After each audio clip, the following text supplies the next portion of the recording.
Part cover कर लिया था लास्ट क्लास में। We have covered most of the part of the paper discussion जो हमारा संडे को हुआ था, अभी 19th को थोड़ा सा बचा हुआ था, which I will be covering today. तो वहीं से स्टार्ट करते हैं, है ना, वहीं से पिक करते हैं। आ, आप लोगों को बताना है आप लोगों को स्क्रीन विजिबल है या नहीं है मेरी? ठीक है, स्क्रीन दिख रही है या नहीं दिख रही है बता दो। दिख रही है सर। विजिबल है सबको? Yes sir. क्या लिखा यस हुआ है? क्या लिखा हुआ है, क्या पढ़ने वाले? Rotational rotational type. चलो बहुत बढ़िया। So let's begin then. शुभारंभ यस करते हैं सर। क्लास का, है ना। तो आज थोड़ा सा पेपर डिस्कशन कर लेंगे यार, और थोड़ा सा रोटेशन पढ़ लेंगे, दोनों चीज़ें कर लेंगे आज के दिन। तो स्टार्ट करते हैं। 38 क्वेश्चन से हमें स्टार्ट करना था, यहाँ तक हमने कर लिया था डिस्कशन। तो मैं आपको पूछूंगा कि आपने सवाल अटेम्प्ट किया नहीं किया, और आपको आया नहीं आया, और आपको बस वो बताना है, बाकी मैं डिस्कस सारे क्वेश्चंस करूंगा, ठीक है। तो जैसे कि 38 क्वेश्चन है, क्या ये क्वेश्चन हुआ था आप लोगों से? नो 38 क्वेश्चन सर, हुआ था, स्किप किया था। ठीक है। इसका सिंपल सा कॉन्सेप्ट है बेटा, जो होलो स्फेयर होता है ना, वो मैं अब हमने पढ़ा भी था ये पूछ रहा है आपसे, in the given figure there is hollow sphere at which points will the gravitational potential due to the sphere be the same. तो ग्रेविटेशनल पोटेंशियल का फॉर्मूला क्या होता है? ग्रेविटेशनल पोटेंशियल का फॉर्मूला क्या होता है? वैसे इसकी जरूरत नहीं है क्योंकि ये कॉन्सेप्चुअल क्वेश्चन है, अब कॉन्सेप्ट बेस्ड क्वेश्चन है, ठीक है। जो होलो स्फेयर होता है ना, उसमें पोटेंशियल सेम रहता है सरफेस पे, ठीक है। जो अंदर की तरफ रहता है ना पोटेंशियल, हॉलो स्फेयर में ग्रेविटेशनल पोटेंशियल की बात हो रही है, वही आपका सरफेस पे भी रहता है। तो अगर आपको ये कॉन्सेप्ट पता था तो हो जाएगा, लेकिन फिर भी आपको पता होना चाहिए कि ग्रेविटेशनल पोटेंशियल का फॉर्मूला क्या होता है। किसी को पता है क्या? अगर पता है तो हाथ ऊपर करो, नहीं पता तो कोई ना, मैं बता देता हूँ। Sir Gm/r। सर जी की स्क्वायर अपन में आर। -Gm1m2/r, ये होता यस सर। है ना, दो मासेस के बीच में की वजह से जो मतलब पोटेंशियल एग्जिस्ट करता है, ग्रेविटेशनल पोटेंशियल, ठीक है। तो इसका कॉन्सेप्ट क्या होता है कि बेटा जो अंदर की तरफ होगा ना, वही आपका सरफेस पे भी होगा पोटेंशियल। हॉलो सरफेस की हम बात कर रहे होते हैं, हॉलो है ना, क्योंकि जब मासेस को आप कंसिडर करोगे तो आप फाइंड आउट कर पाओगे। तो ये बोल रहा है कि कौन से पॉइंट्स हैं जिसमें gravitational potential due to sphere be the same. तो कौन कौन से पॉइंट हो जाएंगे? क्या ओ हो जाएगा? क्या ओ हो जाएगा बेटा? Yes sir. ओ, बी और ए, है ना। तो potential at A, potential at B और पोटेंशियल एट ओ, ये तीनों सेम रहेंगे, है ना। So that's why the answer is B. Hollow sphere में बाहर की तरफ जो होता है पॉइंट, हो गया कोई, किसी पॉइंट पे हम डिस्कस कर रहे हैं अगर, वहां पे पोटेंशियल वैरी कर सकता है, लेकिन अंदर और सरफेस पे सेम रहता है, ठीक है। सरफेस तक सेम रहता है, आप ऐसे समझ लो। इस बात को याद रखेंगे आगे भी। अभी डेरिवेशन करने का हमारे पास टाइम नहीं है, बाकी अगर ग्रेविटेशन पढ़ेंगे, जो कि शायद हम पढ़ेंगे भी सही शायद, तो फिर मैं आपको डेराइव भी करके बता दूंगा, ठीक है। चलो अगला वाला हुआ, अगला वाला हुआ। Yes sir. फ्रीक्वेंसी कैसे निकालते हैं? एलसी सर्किट की या एलसीआर सर्किट की फ्रीक्वेंसी कैसे निकालेंगे भाई? 1/2 pi under root L C. Do you guys yes remember the formula? यही यस होता है, सर। ठीक है। तो अब आपको बस ये बोल रहा है ये कि जो इंडक्टर है, जो एल की वैल्यू है इंडक्टेंस की, वो इंक्रीज कर दिया आपने 25% और सी को डिक्रीज कर दिया 20%। तो अब बता दो आप resonant frequency of the circuit. तो रेजोनेंट फ्रीक्वेंसी इनिशियली तो ये हो जाएगी, initial resonant frequency, right. Yes sir. ये तो याद है ना यार, कि ये भी भूल गए हो तुम, फ्रीक्वेंसी का formula yes resonant sir. Frequency का, है यस ना। सर। अब जो नई रेजोनेंट फ्रीक्वेंसी आएगी उसमें आपका एल की वैल्यू भी चेंज हो गई है, सी की वैल्यू भी चेंज हो गई है ना। तो एल की वैल्यू बोल रहा है कि 25% तुमने ऐड कर दिया, यानी कि अगर हम नया वाला एल निकालें, नया वाला इंडक्टेंस निकालें, तो वो पुराने वाले में ऐड कर देंगे हम कितना, उसका 25%। तो 25% कितना होता है? L/4 होगा ना, यस सर। है ना, समझ यस में सर। आता है। और कितना डिस्क्रीज कर रहे हैं? 20%। तो 20% कितना होता है? 20/100 कितना होता है? 1/5 होता है ना। यस तो सर। यानी कि जो नया कैपेसिटेंस है वो कितना है? पुराने वाले से माइनस कर दो C/5। ये दोनों चीजें समझ में आई आप लोगों को? क्वेश्चन जो बोल रहा है ये यही बोल रहा है सेम, है ना। कि आपका एल और सी दोनों का वैल्यू चेंज हो चुका है। ठीक है, अब ये जो नई वैल्यूज हैं ऑब्वियस सी बात है कि हम ये यूज कर लेंगे, है ना। जो नया वाला रेजोनेंट फ्रीक्वेंसी आपसे पूछा जा रहा है वो क्या आ जाएगा, 1/2 पाई तो कांस्टेंट होता है, अंडर रूट एल डैश और सी डैश, यही आएगा क्या बच्चों? Yes good sir. इवनिंग बेटा। ठीक है, तो निकाल सकते हो ना वैल्यूज रख के। 5L/4 तो हो जाएगा एल डैश और 4C/5 हो जाएगा कैपेसिटेंस नया वाला। ठीक है, तो जो भी वैल्यू आएगी आप सॉल्व करोगे तो आपको पता चलेगा सेम वैल्यू आ रही है, कट जाएगा वो पूरा, है ना। कट कुटा के F dash equals to F आएगा, सॉल्व करके देखोगे तब आएगा, ये अपने मन से नहीं लिखा है मैंने, बात समझ में आ रही है। इसकी यस वैल्यू सर। कितनी ली है मैंने, L+L/4 कितना होता है, 5L/4, yes sir. 5L/4 value आएगी और ये कितनी आएगी, 4C/5। ठीक है, तो ये दोनों वैल्यूज रखोगे ना, जब ये दोनों वैल्यूज आप रखोगे यहाँ पे इस जगह, तो आपका आंसर निकल के आएगा एफ के बराबर, यानी 1/2 पाई अंडर रूट LC ही आएगा सॉल्व करके, राइट। तो आंसर क्या आएगा, रिमेन्स अनचेंज्ड। अनचेंज्ड। समझ में आया सबको? 40th yes. क्वेश्चन हुआ?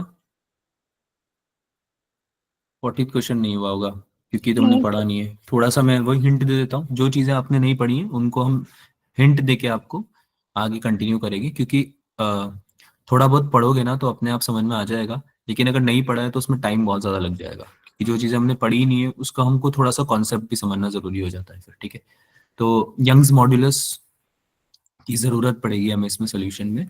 यंग्स मॉड्यूलस जो होता है वो क्या होता है, स्ट्रेस अपॉन स्ट्रेन होता है क्या? Yes sir. Yes sir. ठीक है, तो बेसिकली मैं आपको थोड़ा अगर डायग्राम बना के बताऊं तो ऐसे बार है एक, वर्टिकली बार लटकी हुई है, हैंग कर रही है। ठीक है, एल्यूमिनियम वायर बोल लो या वायर बार बोल लो, और इसको एलोंगेट कर दिया है आपने, है ना। इसकी लेंथ को एलोंगेट कर दिया है, तो अगर इसकी लेंथ लेट से एल थी, कैपिटल एल, तो उसको हमने थोड़ा सा एलोंगेट कर दिया ऐसे। ठीक है, स्मॉल एल लेट से एलोंगेट हो गई है, तो कौन लग रहा होगा इसमें, mg फोर्स लग रहा होगा नीचे की तरफ, yes yes sir. Sir. Right, mg force लग रहा होगा। तो स्ट्रेस तो हो जाता है फोर्स पर यूनिट एरिया, और स्ट्रेन हो जाता है डेल्टा एल अपॉन एल, यानी change in length upon original length, यही होता यस सर, ये यस। होता है है। ना। तो वहां से आप वैल्यू निकाल पाओगे D2 की, डायमीटर 2, यानी कि जो आपका एलोंगेटेड लेंथ है ना उसका डायमीटर कितना आएगा, यही पूछ रहा है ये। The diameter of copper wire should be nearly what, ये पूछ रहा है। ठीक है, कैसे आएगा समझ में आया आपको? इनिशियल y1 की वैल्यू दे रखी है, y1 यानी यंग्स मॉड्यूलस इनिशियल जो था कितना था, 7 × 10⁻10, 7 × 10⁻10 न्यूटन पर मीटर स्क्वायर, यही था, दे रखा है यस क्वेश्चन यस में। सर, यही है। ठीक है, तो y2 की वैल्यू आप निकाल लोगे। y2 की वैल्यू निकालना है या फिर दी हुई है 12 × 10⁻10 दी हुई है ना, सर 12 × डेल्टा 10 की। निकालना है फिर इसमें। ठीक है, तो बता रहा हूँ, तो इसमें ना आप जो फॉर्मूला यूज कर रहे हो ना स्ट्रेस अपॉन स्ट्रेन का, उसको जब सॉल्व करोगे ना तो यही बन के आएगा आपका, यानी F/πr² और डेल्टा L/L जब आप मेंशन करोगे इसमें, तो उससे आपका जो वैल्यू डिराइव होगा ना आगे, आप डायमीटर कैसे लिखते हो, डायमीटर क्या होगा, 2r होता है डायमीटर।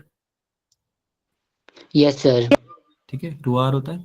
तो हमें ये पता चल रहा है कि जो y1 है वो इनवर्सली प्रोपोर्शनल आ रहा है डायमीटर के स्क्वायर के, क्योंकि अगर रेडियस के स्क्वायर के इनवर्सली प्रोपोर्शनल है तो डायमीटर के स्क्वायर के भी इनवर्सली प्रोपोर्शनल होना चाहिए, बोलो हाँ या ना। Yes sir. नहीं समझ में आया, नहीं समझ में आया तो जैसे आप पाई लिखोगे ना तो ये बनेगा, स्ट्रेस क्या हो जाता है, फोर्स पर यूनिट एरिया बन जाता है क्या स्ट्रेस, यस और सर। यस। स्ट्रेन स्ट्रेन क्या हो जाता है, change in length per unit original length, yes sir. Yes है ना। सर।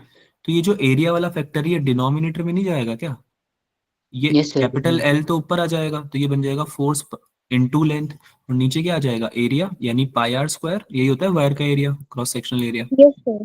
है ना। और इनटू क्या आ जाएगा, डेल्टा एल। Delta L. तो यहाँ से पता चल रहा है ना कि जो y है वो इनवर्सली प्रोपोर्शनल है r² के, तो ये इनवर्सली प्रोपोर्शनल डायमीटर के भी तो होगा, डायमीटर के स्क्वायर के, एक ही बात है। Yes sir. नहीं यस समझ में सर। आया, अगर रेडियस को चेंज करोगे तो डायमीटर भी चेंज होगा उसी प्रोपोर्शन में। यस सर, आ गया समझ। ठीक है, तो इससे आप एक रिलेशन डिराइव कर सकते हो कि भाई y 2/y1 अगर मैं लिखना चाहूँ तो वो आएगा किसके, D1 अपॉन D2 के होल स्क्वायर के इक्वल। ठीक है, बाकी सब चीजें मैटर नहीं करती ना बेटा, बाकी सब चीजें जो भी है वो कांस्टेंट है, पहली बात तो चेंज नहीं हो रही है, दूसरी बात वो मैटर भी नहीं करती क्योंकि हमें निकालना ही D2 है। ठीक है, कांस्टेंट है, ज्यादा इंपॉर्टेंट बात ये है। ठीक है, तो यहाँ से D2 निकल जाएगा क्योंकि D1 दे रखा है, इनिशियल डायमीटर कितना दे रखा है, 4 mm दे रखा है क्या, देखो डायमीटर Yes, sir. 4 mm है। Yes, sir. 4 mm. ठीक है, सो इसको आप यूज करके यू कैन फाइंड D2 यानी नया डायमीटर। ठीक है, Yes, sir. अगला सवाल 41।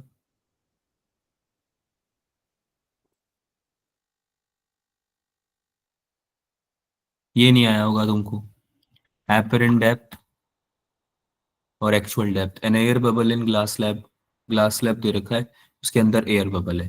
When viewed normally from one side it appears it's 6 centimeter and viewed from the other side appears at 4 centimeter। तो थिकनेस ऑफ स्लैब बतानी है तुमको। ठीक है, तो apparent डेप्थ क्या होती है, एक्चुअल डेप्थ अपॉन म्यू होता है शायद। Yes, apparent sir. डेप्थ जो होती है वो होता है actual depth divided by refractive index, है ना, रिफ्रैक्टिव इंडेक्स की वजह से ही तो चेंजेस आते हैं आपकी डेप्थ में। ठीक है, यानी कि कितनी आपका लाइट बैंड हो रही है उस हिसाब से आते हैं, है ना। तो पहले आप फर्स्ट बार जब उधर एक साइड से देख रहे हो, फर्स्ट साइड से देख रहे हो आप, है ना, वन साइड से आप देख रहे हो, तो आप निकाल लो एक्चुअल डेप्थ, इसको बोल देते हैं D actual 1। तो ये कितना हो जाएगा, एपरेंट डेप्थ जो थी फर्स्ट वाले की उसको मल्टीप्लाई करेंगे म्यू से। अब म्यू तो सेम ही रहेगा ना ग्लास स्लैब का, म्यू तो सेम ही रहेगा चाहे किसी भी साइड से देख लो, ग्लास स्लैब का म्यू चेंज होगा क्या, No, sir. नहीं होगा। तो फर्स्ट वाली एक्चुअल डेप्थ निकालो, सेकंड वाली एक्चुअल डेप्थ निकालो, तो उससे टोटल एक्चुअल डेप्थ निकल के आएगी आपकी, ऐड कर देना आप दोनों को।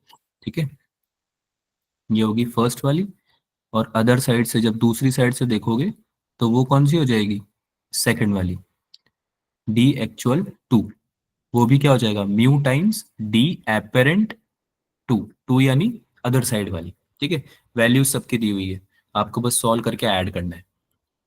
D actual 1 plus D actual 2 को ऐड करना है, आंसर आ जाएगा। बात समझ में आई। ठीक है, Yes. तरीका बता रहा हूँ, बाकी जब रिवाइज करोगे तब समझ में आएगा इसको, ज्योमेट्रिकल ऑप्टिक्स रिवाइज करोगे तब समझ में आएगा एक्चुअल डेप्थ वाला कॉन्सेप्ट, पेरेंट डेप्थ वाला कॉन्सेप्ट। ठीक है, बाकी पेपर में हुआ क्या किसी से ये, मुझे लग नहीं रहा हुआ होगा तुमसे, No, sir. नहीं हुआ। ऐसे क्वेश्चंस हम सॉल्व कर पाएंगे ना तब जाके हम थोड़ा कॉन्फिडेंस ला पाएंगे नीट की प्रिपरेशन के लिए। ठीक है, 15 सेंटीमीटर आंसर है इसका, C option. Protons enter a region of uniform magnetic field with a velocity v perpendicular to the magnetic field. Then the time period of revolution is t. If the proton enters with a velocity of 2v, velocity change हो गई है तो time period बताना है। ये हुआ time period of revolution for any moving charge, जिसका किसी का चार्ज अगर q है और मास और वेलोसिटी भी दे रखी है यूनिफॉर्म मैग्नेटिक फील्ड में, तो टाइम पीरियड कैसे लिखते हैं, किसी को याद है फॉर्मूला, पढ़ाया था बेटा मैग्नेटिज्म में, 2πm/qb। देखा देखा लग रहा है, अरे आवाज आ रही है Yes, मेरी, sir. एम आई Yes. ऑडिबल। तो Yes, देखा sir. देखा भी नहीं लग रहा है फॉर्मूला, भूल गए हो तो ठीक है, तुम्हें देखा भी नहीं लग रहा है। ठीक है, ये फॉर्मूला होता है ना Yes, टाइम sir. पीरियड का, Yeah. कोई भी charge particle, Q charge particle अगर किसी यूनिफॉर्म मैग्नेटिक फील्ड में रखा हुआ है, तो जो आप टाइम पीरियड ऑफ रेवोल्यूशन निकालोगे, ठीक है, वैसे तो निकालेंगे हम, रेडियस भी निकालते थे इसमें, याद करो, रेडियस निकालना में सीखा था हमने, है ना। तो क्लियरली हमें यहाँ से दिख रहा है कि ये इंडिपेंडेंट है किसके, वेलोसिटी के, Yes, sir. Not depending on, not depending on Velocity. Velocity. तो अगर वेलोसिटी पे डिपेंड ही नहीं करा तो वेलोसिटी कितनी चेंज कर लो कोई फर्क पड़ेगा क्या उसको, No, sir. No, sir. T रहेगा आंसर आपका। Yes, sir. ठीक है, तो ये फॉर्मूला अगर भी पता था तो भी आंसर आ जाता, बताओ इतना इजी क्वेश्चन है, जस्ट फॉर्मूला बेस्ड क्वेश्चन है। लेकिन अब क्या करें, आप फॉर्मूले याद नहीं रखोगे तो कैसे काम चलेगा बेटा। मैक्सिमम पावर पूछना चाह रहा है, मैक्सिमम पावर के लिए जो इंटरनल रेजिस्टेंस है उसको इक्वल करते हैं एक्सटर्नल रेजिस्टेंस के, जो वेरिएबल रेजिस्टेंस है या एक्सटर्नल रेजिस्टेंस है आपका, उसको इक्वल करना पड़ेगा इंटरनल रेजिस्टेंस के, तब मैक्सिमम पावर निकलेगी।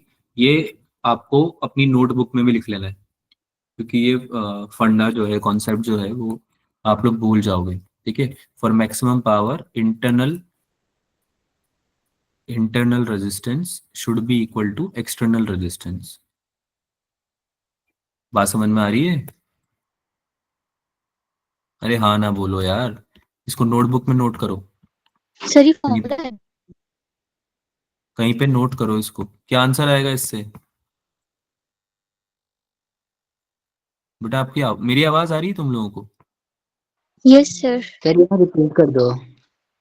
For for any in any circuit, अगर आपको मैक्सिमम पावर डिलीवर करनी है, ठीक है, तो आपको अपना इंटरनल रेजिस्टेंस एक्सटर्नल रेजिस्टेंस के इक्वल करना पड़ेगा, ये बोल रहा हूँ।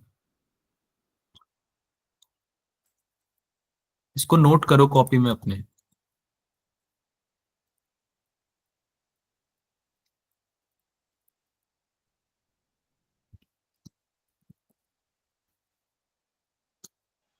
सर पर इस क्वेश्चंस में इसे कैसे करेंगे इक्वल? यहाँ पे तो इंटरनल दिया है, एक्सटर्नल तो नहीं दिया। एक्सटर्नल दिया है ना बेटा, आर।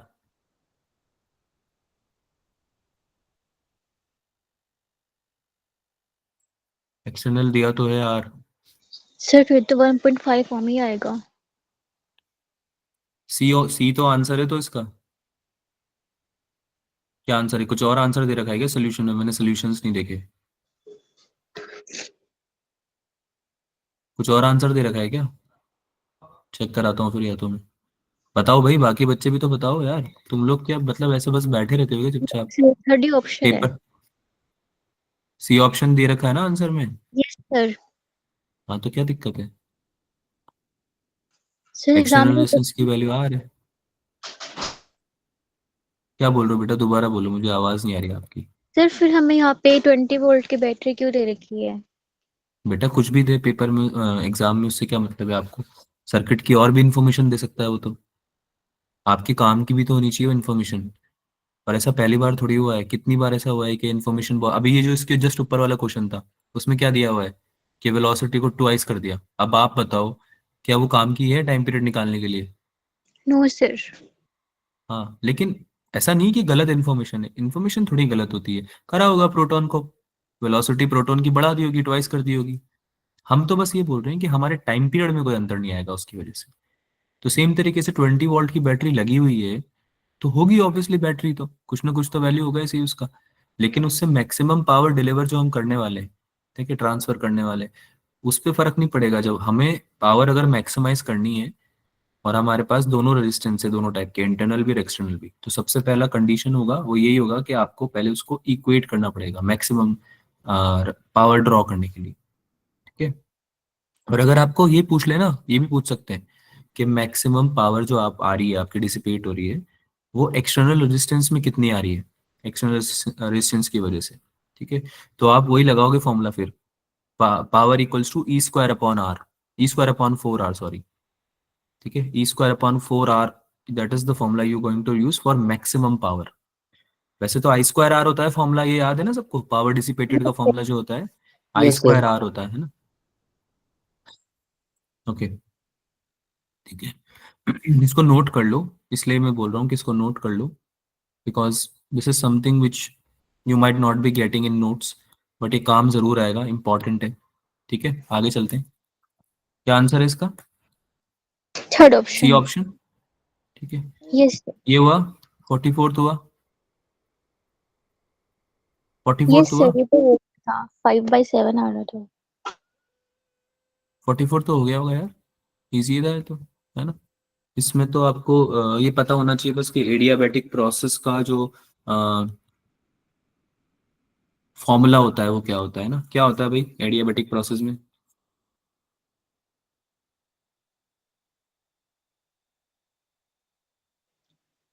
सर इसमें तो 5 होता है ना, और मोनो में तो 3 होता है। तो कैसे किया, सॉल्व कैसे किया फिर? सर एक ही ऑप्शन में था 5/7, तो मैंने तो टिक कर अच्छा, दिया भाई। इस तरह से किया है तुमने, ओके ओके ओके। बाकी सबने भी यस। ऐसे किया है क्या? बाकी लोग बोल रहे हैं सर ये टॉपिक कौन सा है, पहले ये बताओ आप कौन सा टॉपिक का सवाल है, पहले तो ये बताओ। यही बोल रहे हो ना? हाँ, बाकी बच्चे यही बोल रहे हैं ना कि सर टॉपिक बताओ पहले तो।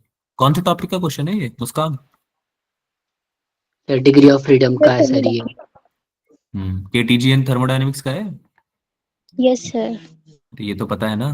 ठीक है, एडियाबेटिक प्रोसेस में बता देता हूँ आपको। पी की पावर 1 - गामा इंटू टी की power gamma equals to constant, ये होता है आपका पी की पावर 1 - गामा टी की power gamma equals to constant. यही होता है क्या इसका? Yes sir.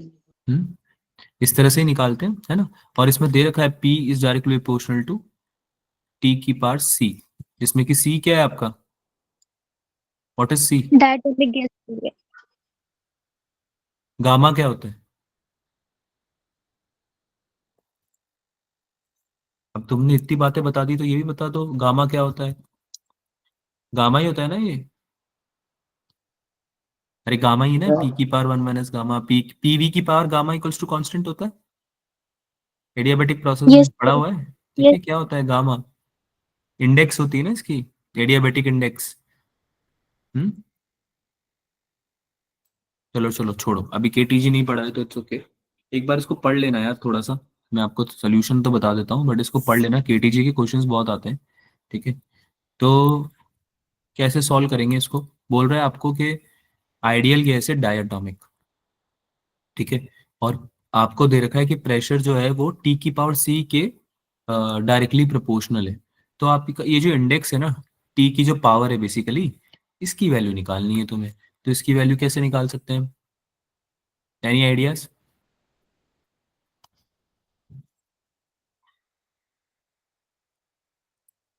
बेटा ये जो कांस्टेंट दे रखा है इसको यूज कर सकते हैं ना, ये जो हमें पता है कि एडियाबेटिक प्रोसेस में पी की पावर 1 - गामा इंटू टी की power gamma equals to constant होता है। ठीक है, अगर हमें ये पता है तो हम इससे निकाल सकते हैं। कैसे निकाल सकते हैं कि पी जो होगा वो डायरेक्टली प्रोपोर्शनल किसके आएगा? किसके आएगा? टी। गा नहीं नहीं, -गामा/1 - गामा के टी की पावर में। अरे यार ये वाला पार्ट हम इधर ले जाएंगे ना कांस्टेंट में, राइट साइड ले यस। जाएंगे। तो ये बन जाएगा टी की पावर -गामा/1 - गामा। ठीक है, इसको अगर आप ध्यान से समझो तो अगर मैं -1 से मल्टीप्लाई कर दूं ऊपर नीचे तो ये ऐसे भी लिख सकता हूं मैं, गामा/गामा-1, गामा/गामा-1। समझ में आया? -1 से मल्टीप्लाई कर दिया ऊपर नीचे, है ना। ऊपर नीचे यस सर। -1 से मल्टीप्लाई कर दिया। तो अब क्वेश्चन तो यही बोल रहा है कि टी की पावर सी, टी की पावर सी आपका डायरेक्टली प्रोपोर्शनल है किसके? पी के। तो कंपेयर कर लेंगे ना, अब तो सी को कंपेयर कर लोगे, सी किसके बराबर आ जाएगा? गामा/1 - गामा के इक्वल आ जाएगा क्या? Yes sir. समझ में आया? कंपेयर किया है हमने, है ना। और गामा की वैल्यू कितनी होती है? गामा सर की वैल्यू सेवन। कितनी? Seven seven by by five five. ठीक है, डायटोमिक की बात कर रहे हैं ना, डायटोमिक गैस की बात कर रहे हैं। ठीक है, यस सर। अभी आपको याद रखना पड़ेगा बेटा, ये तो आपको याद रखना पड़ेगा। थोड़ा बहुत आप पढ़ोगे ना तो आपको समझ में आ ही जाएगा। तो इससे आंसर आएगा आपका 7/2। 7/2 है ना इसका आंसर, कितना है? सर 5/7 है। कौन सा क्वेश्चन है? क्वेश्चन नंबर बताओ। और 44। 44? आना तो 7/2 ही चाहिए यार। 5/7 दे रखा है क्या उसमें आंसर की में? सर वो तो डी चेक नहीं। ऑप्शन। हाँ जी, चेक नहीं किया? डी ऑप्शन ही तो दे रखा है बेटा, डी ऑप्शन ही तो दे रखा है। 7/2 तो दे रखा है ना। कुछ बोलो यार, हाँ ना तो बोलो। यस। ठीक है, बाकी एक बार केटीजीएम थर्मोडायनेमिक्स पढ़ो आप लोग, क्योंकि हर बार वही सेम क्वेश्चंस आते हैं एंड देन आपको दिक्कत होती है। ठीक है, 45th हुआ। यस सर, ये तो हो गया था। ये तो हो गया होगा, डिक्रीजिंग ऑर्डर ऑफ वेवलेंथ्स। अभिषेक, हो गया? माइक्रोवेव सबसे बड़ा, फिर इंफ्रारेड, फिर यूवी, फिर गामा। Yes sir. माइक्रोवेव सबसे बड़ा, फिर इंफ्रारेड, फिर यूवी, फिर गामा, ऐसे ही होता है क्या? सबसे यस बड़ा सर। माइक्रोवेव का होता है ना वेवलेंथ। ये तो याद रखना पड़ेगा, ये कौन से चैप्टर में पढ़ा था हमने ये सब? Sir EM wave. EM waves में, है ना, ईएम वेव्स में। तो ये तो मैंने आपको बोला भी था कि याद करके रखना इनके वेवलेंथ और फ्रीक्वेंसीज तो एटलीस्ट, है ना। एटलीस्ट इतना तो याद रखना कि कौन बड़ा होता है कौन छोटा होता है। अगर वैल्यूज याद ना रहे, वैसे वैल्यूज याद रहेगी तो अच्छा है, पर नहीं भी रहती तो कम से कम ये याद जरूर रखना कि इन सब में से कौन सा बड़ा है कौन सा छोटा है, राइट, वेवलेंथ और फ्रीक्वेंसी वाइज। 46 हुआ बेटा, 46 हुआ। No sir. तो 46 तुमसे होगा। आरएमएस वेलोसिटी निकालनी है इसमें ऑक्सीजन गैस मॉलिक्यूल की। ये तो इसमें तो आपको फॉर्मूला लगाना पड़ेगा जो कि आपको आता ही नहीं है, तो कैसे निकालोगे। चलो कोई ना, ये हम डिस्कस करेंगे जब पढ़ेंगे इसको, ठीक है। इसको हम डिस्कस करेंगे जब हम पढ़ेंगे, ठीक है। अभी मैं फॉर्मूला बता दूंगा तुम्हें, बट देन उसका कोई सेंस नहीं बनता, आपको समझ ही नहीं आएगा कि सर आपने जो फॉर्मूला बताया है वो कैसे निकला है, क्या मतलब है इसका, ठीक है। उसको कोई फायदा नहीं है। बात समझ में आ रही है सबको? यस कौन Yes, सर। सा? sir. ठीक है, कोई केटीजी का ही है सवाल, केटीजी का ही है। 47, 47 तो हो गया होगा यार, ये तो मैग्नेटिज्म का क्वेश्चन है तो हो गया होगा। Yes sir.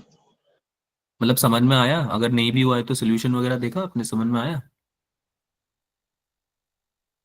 वैसे तो होना चाहिए था। क्या होगा मैग्नेटिक फील्ड, क्या होगी सेंटर पे? Mu naught I upon 2 are.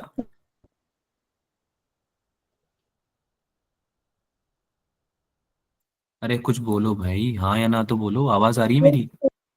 अभी रोटेशन स्टार्ट करेंगे, बोर मत हो। कुछ बने पेपर का एनालिसिस ही नहीं किया है, वो अब बोर हो रहे हैं बैठ के।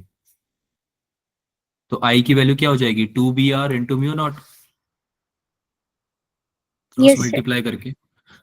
क्रॉस मल्टीप्लाई करके तो हमें क्या पता चला कि भाई आई जो है वो डायरेक्टली प्रोपोर्शनल किसके है, बी आर के। जिससे हमें मतलब है वही लिखेंगे ना बेटा, B Yes, into sir. Radius. B into radius, इससे मतलब है हमें, क्योंकि पूछ रहा है ना तुमसे आई वन आई टू की वैल्यू, इसलिए लिखा है। तो I one upon I two निकल जाएगा यहाँ से मेरे हिसाब से। अरे हो जाएगा b1r1/b2r2 से। Yes sir. Yes, sir. क्या ये बात समझ में आती है तुम लोगों को? कैसे यस करते हैं सर। ये, है ना। Yes, sir. रेशियोज निकालते हैं, ऊपर नीचे कैंसिल हो जाता है ना बेटा बाकी चीजें। म्यू नॉट का फैक्टर भी है, लेकिन म्यू नॉट तो कैंसिल हो जाएगा, ऊपर भी आएगा नीचे भी आएगा, राइट। तो कैंसिल हो जाएगा, तो इसलिए रेशियोज हम ऐसे लिख देते हैं डायरेक्टली, ठीक है। तो मैं 48 क्वेश्चन साउंड का है, ये नहीं हुआ होगा, या हुआ? नो। No, sir. ये नहीं हुआ होगा, है ना। चलो कोई ना, हाँ, इसको भी बाद में डिस्कस कर लेंगे। एक बार पढ़ो इसको तो हो जाएगा ये।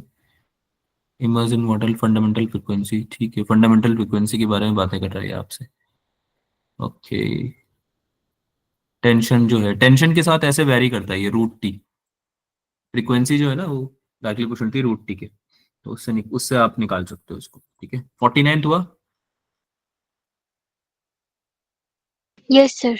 49 तो हो गया होगा यार। इंड्यूस ईएमएफ d∅dt, यस सही हो गया था। पढ़ा हुआ है ना ये तो। d∅dt यानी कि d टाइम्स, आपको मतलब बी ए कॉस थीटा होता है ना फाई, तो बी ए कॉस जीरो लिखोगे, बी ए कॉस जीरो लिखोगे ना। Yes sir. अरे एंगल दोनों के बीच में कितना बनेगा, जीरो ही तो बनेगा, ठीक है। एक कॉइल है having an area A naught is placed in a magnetic field directed perpendicular to the plane of coil। ऐसी मैग्नेटिक फील्ड के बीच में प्लेस्ड है, ठीक है। तो जो कि बी नॉट से 4b0 चेंज हो रही है, तो हमने तो यही पढ़ा था कि फ्लक्स चेंज होना चाहिए। और फ्लक्स चेंज कब हो सकता है, जब या तो मैग्नेटिक फील्ड चेंज हो जाए, है ना, मैग्नेटिक फील्ड इंक्रीज या डिक्रीज करे, या एरिया इंक्रीज या डिक्रीज करे, या फिर एंगल एंगल भी चेंज हो सकता है क्या, यस ठीक है। सर। कोई भी चीज Yes, अगर sir. टाइम के साथ में चेंज हो रही है तो that could generate EMF, induce EMF, right. कोई भी चीज अगर टाइम के साथ चेंज हो रही है तो that could generate induce EMF. तो इंड्यूस ईएमएफ निकाल सकते हो आप यहाँ से इजीली, ठीक है। ये हुआ क्या, ये अच्छा क्वेश्चन है। यस सही हो गया था। एसएचएम का सवाल है। ये करने के लिए ना आपको कुछ बेसिक फॉर्मूला पता होना चाहिए था, जैसे कि जो इक्वेशन होती है ना डिस्प्लेसमेंट की, वो होती है A sin ω t, ठीक है। तो ये साइन का फंक्शन होता है, एक्स डिस्प्लेसमेंट जो होता है, यानी डिस्प्लेसमेंट साइन का फंक्शन होगा। Yes sir. डिस्प्लेसमेंट और टाइम के बीच में जो ग्राफ बनेगा वो साइन कर्व होगा। तो डिस्प्लेसमेंट और टाइम के बीच का ग्राफ, ये तो कॉस है, ये तो कॉस यस है ना। सर। और ये इसको बोल सकते हैं, लेकिन ये साइन कर्व हमारा पॉजिटिव नहीं है, ठीक है, साइन कर्व ये है केवल।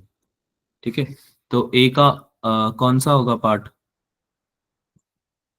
एक ए के सामने कौन सा आना चाहिए, मतलब ए का कौन सा ऑप्शन करेक्ट है? Sir second. सी ऑप्शन वाला? Yes sir, third option. C option में ही तो है ए का, तो अरे भाई समझ में आ रहा है सबको क्या बोल रहा हूँ? ये वाला जो ऑप्शन है इसमें तो है साइन का कर्व, यस सर। है ना?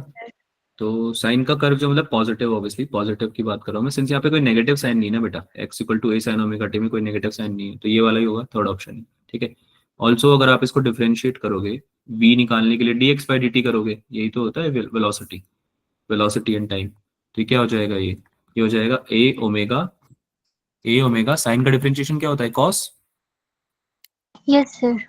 कॉस ओमेगा टी, है ना? तो यानी कि वेलोसिटी का जो कर्व है वो आएगा कॉस का ग्राफ, कॉस का भी पॉजिटिव ग्राफ, तो ये तो नेगेटिव है फोर्थ वाला, तो सेकंड वाला ही आएगा, यही आएगा, ये तो आ नहीं सकता। तो सेकंड बी का कौन सा आ जाएगा, बी का आ जाएगा आपका फर्स्ट, है ना? तो दो मैच हो गए, अब तो आंसर लिख सकते हो। फिर भी सी का निकालना चाहो एक्सेलरेशन का, तो सेकंड आएगा। सेकंड क्यों? क्योंकि नेगेटिव साइन है, क्योंकि जब आप वेलोसिटी को फिर से डिफरेंशिएट करोगे, डीवी बाई डी टी निकालोगे, तो एक्सेलरेशन निकलेगा क्या? कर पा यस रहे? सर। एक और बार डिफरेंशिएट कर पाओगे? ए ओमेगा कोस ओमेगा टी को एक और बार डिफरेंशिएट करोगे तो ये आ जाएगा ए ओमेगा स्क्वायर, लेकिन माइनस का आएगा, क्यों? माइनस ए ओमेगा स्क्वायर क्यों आएगा? क्योंकि साइन का जो डिफरेंशिएट, कॉस का जो डिफरेंशिएशन करोगे तुम, कॉस का जो डिफरेंशिएशन करोगे वो आएगा माइनस साइन, मैंने कॉस लिख दिया क्या यहाँ पे, माइनस साइन। क्या ये पता है तुम लोगों को ये सब डिफरेंशिएशन वगैरह? Yes sir. अरे यस साइन का सर। डिफरेंशिएशन क्या होता है, साइन का होता है कॉस, यस सर। है ना? और कॉस का क्या होता है डिफरेंशिएशन, माइनस साइन। ये चीज पता है? Yes sir. ठीक है, यस तो सर। इससे निकलेगा ये, इससे निकलेगा ये। ठीक है, चलो भाई, अच्छा क्वेश्चन था ये, this was a good question, ये होना चाहिए था आपसे। चालू करें rotation? Yes sir. Yes sir. किसी को डाउट है कोई पेपर में और कुछ स्पेसिफिकली कुछ पूछना है आप लोगों को? यार एक तो तुम लोग बोलते नहीं हो ना, पता है मन नहीं करता पढ़ाने का। नो आप सर। लोग ऐसे बिल्कुल ही चुप रहते हो, मतलब कोई नहीं बोल रहा है ना। एक दो बच्चे हैं जो बेचारे बोलते रहते हैं बार बार, वो कोई तुम्हारी रिस्पॉन्सिबिलिटी थोड़ी ले रखी है उन लोगों ने कि भाई वो बोलेंगे तभी क्लास चलेगी। आप लोग भी तो बात कर सकते हो ना बेटा, अपना रिप्लाई एटलीस्ट आप चैट में दे दो। बाकी इतने सारे बच्चे हैं हमारे पास, अगर आप लोगों को नहीं अनम्यूट करना है तो आप चैट में लिख दो कि हाँ सर आ गया समझ में, या कोई डाउट नहीं है सर। चलो, मेरा क्या है,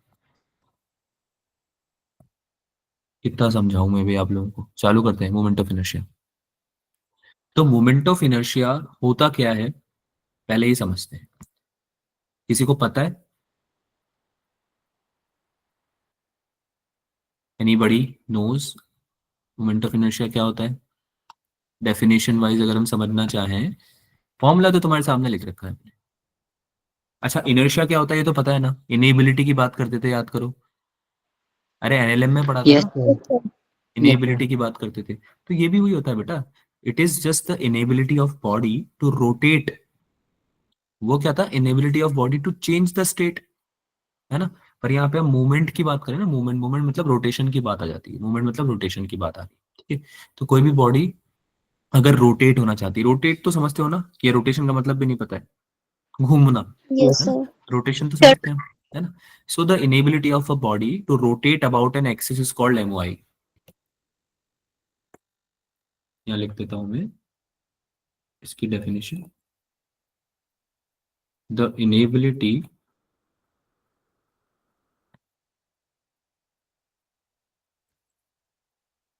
of a body to rotate, rotate, अब रोटेट कर रही है तो किसी के अबाउट ही करेगी, तो यहाँ पे किसके अबाउट करती है, about an axis, yes sir. About an axis, this is called movement of inertia, है ना? यानी कि अगर इनेबिलिटी है, कर नहीं पा रहा है, तो उसको बोलेंगे मूवमेंट ऑफ इनर्शिया, यानी कि कितना रेजिस्टेंस या हिंड्रेंस प्रोवाइड कर सकता है कोई भी बॉडी, तो उस चीज को हम बोलते हैं मूवमेंट ऑफ इनर्शिया। कैसे निकालते हैं इसको, how we find it? We find it by I equals to M R square. I से रिप्रेजेंट करते हैं, आई से रिप्रेजेंट करते हैं, और एम आर स्क्वायर इसकी वैल्यू होती है। इसमें एम क्या होता है? Mass of the object. Yes sir. Yes sir. Point mass ले लिया जैसे हमने अज्यूम करने के लिए, तो एम हो गया आपका कोई पॉइंट मास, आर हो गया distance from the axis, perpendicular distance. जिस पॉइंट के अबाउट, जिस पॉइंट का निकाल रहे हो ना तो मोमेंट ऑफ इनर्शिया, जैसे इस पॉइंट का निकाल रहे हैं एम मास का, तो इस पॉइंट का कितना डिस्टेंस है एक्सिस के अबाउट। अब ये एक्सिस हो गया आपका, ठीक है, अब ये एक्सिस हो गया।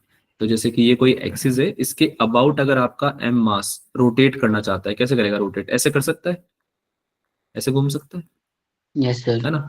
तो ये रोटेट अगर करना चाहता है इस एक्सिस के अबाउट, तो इस एक्सिस की जो डिस्टेंस है ना, परपेंडिकुलर डिस्टेंस, उसको मल्टीप्लाई करना है इसके मास से, इस पॉइंट के, इस जो भी आपका ये ऑब्जेक्ट है इसके पॉइंट मास से, ठीक है। ये निकल के आता है स्केलर, स्केलर क्वांटिटी होती है, केजी मीटर स्क्वायर इसका हो जाएगा, मास का केजी, आर का M, metre square R square का, तो ये हो जाता है KG metre square unit, scalar quantity है, ठीक है। अच्छा, always calculated about AOR, AOR यानी एक्सिस ऑफ रोटेशन। तो जब भी मोमेंट ऑफ इनर्शिया कैलकुलेट करेंगे ना, किसी एक्सिस ऑफ रोटेशन के ही अबाउट करेंगे, ठीक है बच्चों? ठीक यस है, सर। थोड़ा जल्दी जल्दी पढ़ेंगे, बहुत ज्यादा डिटेल में नहीं जाएंगे हम, तुम्हारा बेसिक आइडिया लग जाए उस हिसाब से पढ़ेंगे। सो moment of inertia it is always calculated about rotation, axis of rotation, ये हम पढ़ चुके हैं, ठीक है। फॉर्मूला इसका हो गया I equals to M R square, ये आपको याद रखना है। Perpendicular distance of mass from axis of rotation, R लेना है, परपेंडिकुलर डिस्टेंस, ठीक है, हमेशा परपेंडिकुलर लेना है, ये बात याद रखना, परपेंडिकुलर डिस्टेंस लेना है आपको, इंपॉर्टेंट है, ठीक है। तो इसका मतलब ये हुआ क्या बेटा, कि अगर ये एक्सिस है मेरा, मान लो ये एक्सिस है जिसके अबाउट मुझे रोटेशन करना है, अगर मैं अपना ऑब्जेक्ट, एम मास का ऑब्जेक्ट इस एक्सिस पे ही रख दूं, यहीं रख दिया मैंने एम मास का ऑब्जेक्ट, तो क्या इसका रोटेशन जीरो नहीं हो जाएगा? Sorry, yes moment of sir. Inertia zero नहीं हो जाएगा? यस सर, जीरो हो जाएगा। क्योंकि क्यों जीरो हो रहा है? क्योंकि आर परपेंडिकुलर की वैल्यू कितनी हो गई है? जीरो। जीरो, है ना? भाई कोई परपेंडिकुलर डिस्टेंस ही नहीं बची ना बेटा। ये जो एक्सिस था, इसके अबाउट अगर रोटेशन करना था तो इससे कुछ दूरी होनी चाहिए थी मेरे पॉइंट की, है ना, कुछ आर डिस्टेंस होनी चाहिए थी। इस पॉइंट को मैं उठा के यहाँ एक्सिस पे ही अगर ले आऊंगा, तो कोई आर ही नहीं बचा इसका, तो आर आर जीरो है। बात समझ में आ रही है ना ये वाली? Yes sir. ठीक है, तो ये बात यस बहुत सर। काम आती है क्वेश्चंस में भी, इसको याद रखना, ठीक है। कूल, आगे यस चलें? सर। यस तो सर। तुमको फॉर्मूला जो पता चल गया है उसको ध्यान में रखते हुए एक छोटा सा सवाल है, उसको ट्राई करो।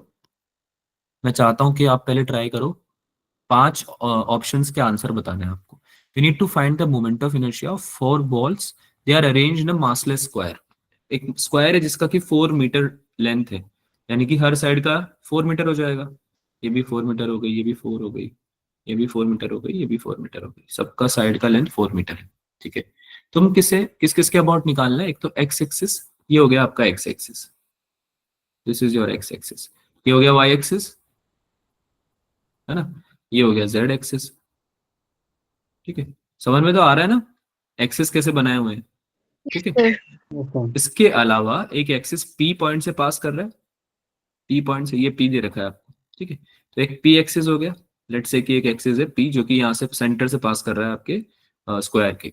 एक हो गया क्यू एक्सिस, ठीक है, जो कि पास कर रहा है 8 kg वाले मास ऑब्जेक्ट से, मतलब बॉल से, और 4 kg वाली बॉल से पास कर रहा है, वो हो गया क्यू एक्सिस, ठीक है। तो इन सब के अराउंड निकालना है। अब ये पी और क्यू का फिर भी तुम्हें दिक्कत आए, हो सकता है आ जाए, लेकिन आप बहुत इजीली एक्स वाई जेड निकाल सकते हो। मुझे जल्दी से आंसर बता दो चैट में, सब लोगों को चैट में आंसर करना है भाई, क्या आंसर आ रहा है? 30 सेकेंड में देता हूँ एक्स वाई जेड के लिए, ठीक है, उसके बाद डिस्कस करते हैं।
96 आ रहा है।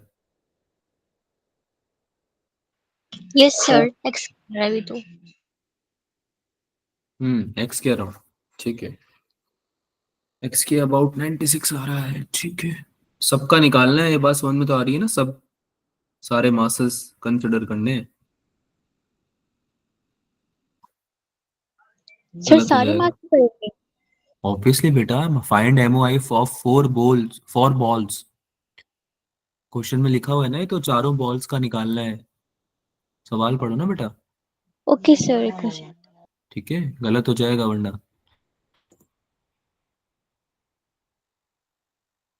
सर मैं पूरा नहीं पढ़ा था।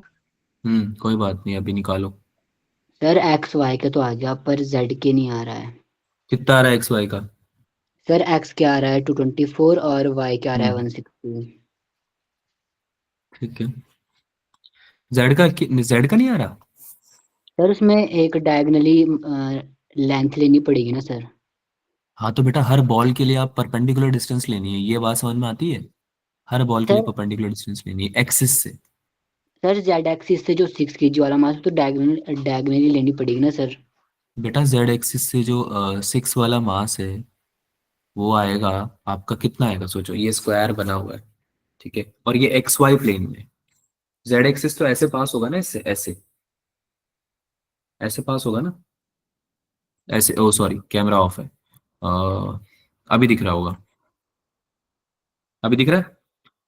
ये X yes Y sir. Plane है, ये एक्स वाई प्लेन है, तो ये एक्स हो गया, ये वाई हो गया, ठीक है।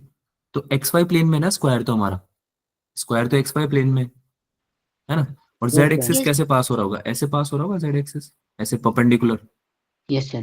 ना, ऐसे पास हो रहा होगा जेड एक्सिस तो ऐसे, ठीक है। तो आप लगाओ दिमाग कि जेड एक्सिस अगर ऐसे पास हो रहा है तो 6 वाले से कितनी डिस्टेंस आ जाएगी इसकी।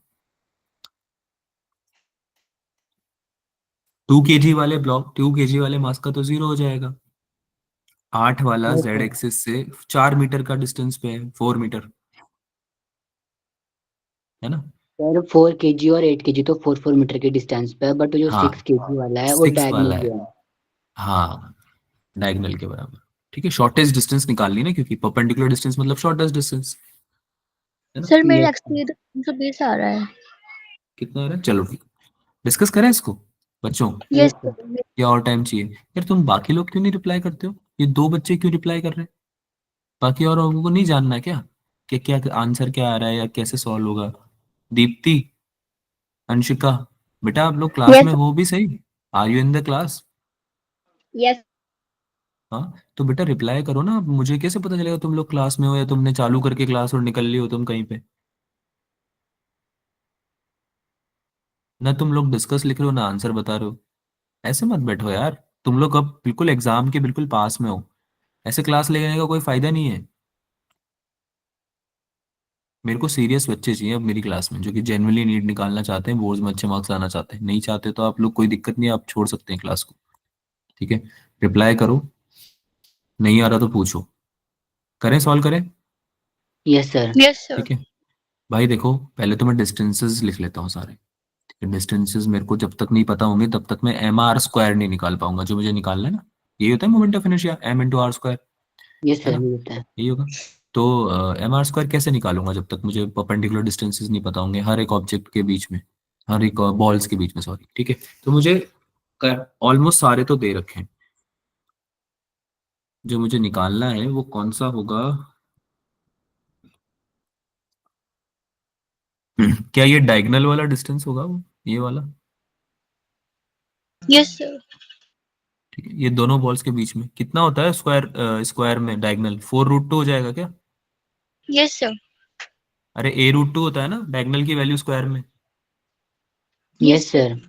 पता है ना बेटा, ये तो है ना। और 8 और 4 के बीच में भी 4√2 हो जाएगा, ये भी सेम 4√2 मीटर हो जाएगा, ठीक है।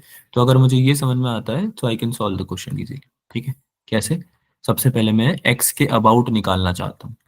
तो एक्स के अबाउट जब मैं निकालूंगा, एक्स एक्सिस के अबाउट, ठीक है, तो 2 kg वाला ब्लॉक जो होगा मास, उसका तो परपेंडिकुलर डिस्टेंस 0 हो जाएगा, एक्स एक्सिस पे ही है ना 2 kg वाला, तो ये देखो, यस सर। तो है ना, तो दिस विल बी 0, 0 का स्क्वायर। प्लस अगर मैं ये 4 kg लूँ तो ये भी एक्स एक्सिस पे है, तो ये भी 0 का स्क्वायर हो जाएगा। बोलो हाँ यस या ना। सर। है ना। प्लस अगर मैं 8 kg वाले को देखता हूँ, इसको 8 kg वाले को, तो ये कितने डिस्टेंस पे है इस एक्स एक्सिस से? 4 मीटर के डिस्टेंस पे है क्या? ये 4 मीटर ये यस जो सर दिख रहा फोर। है ना। तो कितना हो जाएगा? 8 × 4 का स्क्वायर हो जाएगा क्या? Yes sir. Yes sir. क्या ही समझ में आता है सबको जो अभी तक यस लिखा है सर। मैंने? यस बाकी सर। बच्चों को आ रहा है समझ में? बाकी सब बच्चों को आ रहा है समझ में जो लिखा है अभी तक, है ना। m × r² लिख रहा हूँ मैं। r क्या है? परपेंडिकुलर डिस्टेंस है, ये बस ये याद रखना है। प्लस इस 6 kg वाले के लिए अगर हम निकालते हैं तो m इंटू कितना आ जाएगा बेटा? सॉरी 6 kg वाला नहीं, कौन सा बचा है आपका? ये सर 6 kg वाला ही सिक्स है। के जी हाँ 6 kg वाला बचा है, तो इसका कितना आ जाएगा परपेंडिकुलर डिस्टेंस? r² या 4² आएगा सर। हाँ। अब ये मत करने लग जाना कि ओरिजिन से निकाल रहे हो, ठीक है, ये गलती करते हैं बच्चे। आप पता है क्या करोगे? जैसे ये 6 kg की ब्लॉक यहाँ रखी हुई है, ये एक्स एक्सिस है मेरा, है ना। और ये 6 kg का ब्लॉक यहाँ रखा हुआ है, बॉल रखी हुई है जो भी है 6 kg। तो तुम पता है क्या करोगे? तुम इसका ओरिजिन से निकाल लोगे डिस्टेंस, है ना। जल्दबाजी में गलती कर देते हैं ना हम ये वाली। तो आप 4√2 ले लोगे यहाँ पे, जो कि गलत होगा। क्यों? क्योंकि हम एक्सिस से हमेशा क्या निकालेंगे? आर परपेंडिकुलर निकालेंगे, आर यस परपेंडिकुलर, सर। है ना। और परपेंडिकुलर डिस्टेंस 6 kg वाले से कितना है? 4 ही तो है, ये यस फोर सर। मीटर ही तो है ये, है ना। ये 4 मीटर, ठीक है। तो ये बात ध्यान रखना, ये वाली गलती मत करना। जब तक आप ये ध्यान रखोगे ना कि परपेंडिकुलर डिस्टेंस लेनी है, तब तक आपका आंसर गलत नहीं आएगा, सही आएगा, ठीक है। चलो भाई क्या लिखेंगे? तो 4 का स्क्वायर कितना आ रहा है ये?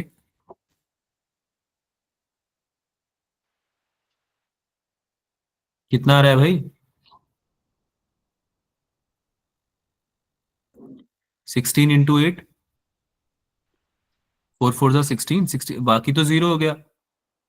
बाकी तो जीरो हो गया ना, ये पूरा, ये वाला जीरो हो गया, ये वाला जीरो हो गया। तो ये कितना बना? 16 × 8 128। यस अरे सर। हाँ ना बोलो, यस आवाज आ सर। रही है यस मेरी? सर। और ये क्या बन जाएगा? 16 × 6 96। Yes sir. Yes sir. कितना आया वैल्यू? 8 और 6 14, कैरी 1, 9 और 2 11 और 12, कैरी 1, 224 आ रहा है क्या? यस सर 224 ही आ रहा है। ना kg/m², यस सर। ठीक है। 224। आई वाई निकाल लेते हैं, वाई भी इजी है। वाई के लिए क्या करेंगे? वाई से परपेंडिकुलर डिस्टेंस लेंगे, तो वाई के लिए 2 kg वाले का जीरो हो जाएगा एक तो, और एक 8 यस वाले का सर। जीरो हो जाएगा, है ना। Yes sir. कौन कौन सा बचेगा? 6 वाले का बचेगा, 6 का हो जाएगा 4 का स्क्वायर। यस। और जो 4 kg है उसका भी सेम रहेगा क्या? वाई एक्सिस से yes perpendicular sir. Distance, yes sir. 4 का स्क्वायर, ठीक है। तो ये कैलकुलेट कर लेना कितना आ रहा होगा इसका, निकाला सर ये किसके लिए? 160 160 आ रहा है यस सर। पक्का? 164। Yes 160 yes sir sir. 160 आ रहा। kg/m², ठीक है। अब आई जेड निकालते हैं। तो आई जेड के लिए क्या करेंगे? आई जेड के लिए हम, ये समझ में आ रहा है सबको कि भाई एक प्लेन है ऐसा, एक्स वाई प्लेन में स्क्वायर रखा हुआ है, ठीक है। ये आपका वाई है, ये एक्स है। तो ये जो जेड है वो ऐसा कुछ जाएगा इधर से, ऐसे आ रहा होगा, ठीक है। ऐसे परपेंडिकुलर आ रहा होगा ना इससे, जेड एक्सिस यस। ना, परपेंडिकुलर आ रहा होगा। Yes sir. तो ठीक है, तो इस परपेंडिकुलर जो जेड एक्सिस है, इससे लेंगे सारे पॉइंट्स हम, तो 2 वाला तो जीरो हो जाएगा। 2 वाला जीरो हो जाएगा क्या? अरे हाँ ना बोलो भाई। Yes sir. ठीक है, 2 वाला जीरो हो जाएगा, बाकी सबसे लेकिन डिस्टेंसेस आएगी। तो बाकी सबसे किस किस से आएगी? 8 kg से। ये जो 8 kg यहाँ रखा हुआ है इस जगह पे, 8, ठीक है। इससे कितना डिस्टेंस आ रहा है बेटा? 4 आ रहा है क्या? देखो ध्यान से, यस सर यही यस तो 4 आ सर। डिस्टेंस रहा है। है। ये 4 डिस्टेंस ही तो है 8 वाले से, जो परपेंडिकुलर डिस्टेंस है ना। तो ये 4 स्क्वायर आ जाएगा। प्लस इससे देख लेते हैं 4 kg वाले से, 4 kg वाले से भी 4 आ रहा है क्या? Yes sir. ठीक है, 4 kg वाले से भी कितना आ रहा है? 4 का स्क्वायर। लेकिन जो 6 वाला है, ये जो 6 वाला है, क्या इससे परपेंडिकुलर डिस्टेंस जो आएगा, इसको एक बार डाल देता हूँ। परपेंडिकुलर डिस्टेंस जो आएगा वो ये वाला डिस्टेंस आएगा क्या? Perpendicular distance 4√2। अरे 6 kg वाला जो परपेंडिकुलर डिस्टेंस रखेगा, वो कितना रखेगा? 4√2 ही तो रखेगा बेटा, परपेंडिकुलर यस सर डिस्टेंस जो आएगा 4√2 आपका आएगा सर जेड 4√2। एक्सिस से, ठीक है। तो ये 4√2 का स्क्वायर हो जाएगा। अब इसका जो भी आंसर आ रहा है वो निकाल लेना, and that's how you sir can calculate. 384 के आसपास आ रहा है। 384। ठीक है, ठीक है, जो भी आ रहा है कोई दिक्कत नहीं है, ठीक है। चलो भाई बहुत बढ़िया। और बाकी पी का भी इजी है। पी सर पी का एक्सिस, 64 है। पी एक्सिस अगर आप देखोगे ध्यान से, ये वाला है पी का एक्सिस, इसको मैं हटा देता हूँ, ये थोड़ा जो एक्स्ट्रा लिख दिया है हमने, इसके लिए कलर भी चेंज कर लेते हैं, येलो ले लेते हैं। तो ये जो पी वाला है, इसमें सब डिस्टेंसेस 2 मीटर के डिस्टेंस पे है, ध्यान से देखो। 8 वाला भी 2 की डिस्टेंस पे है, 6 वाला भी 2 मीटर, ये 2 मीटर ही तो है। ये वाला डिस्टेंस टू यस मीटर ही सर। तो है, यहाँ से यहाँ तक जो है पी एक्सिस से, है ना। तो सारे जो है 2 मीटर के डिस्टेंस पे है। तो सबका क्या हो जाएगा, सब मासेस ऐड कर दो, 8 + 6 + 2 + 4, और इसको मल्टीप्लाई कर दोगे किससे, 2 के स्क्वायर से। Yes sir. क्लियर है यस। सबको, ये बात समझ में आई सबको? जल्दी बताओ भाई, हाँ या ना। ठीक है, तो इस तरह से पी का भी निकल जाएगा। क्यू का आप होमवर्क में निकालना, ये वाला आपका होमवर्क है, दिस इज योर होमवर्क। समझ में तो आया ना सवाल सबको? जल्दी से बता दो भाई, थम्स अप या थम्स डाउन, थम्स अप या थम्स डाउन करके बता दो, समझ में आया नहीं आया बाकी बच्चों को भी। ठीक है, यस सर।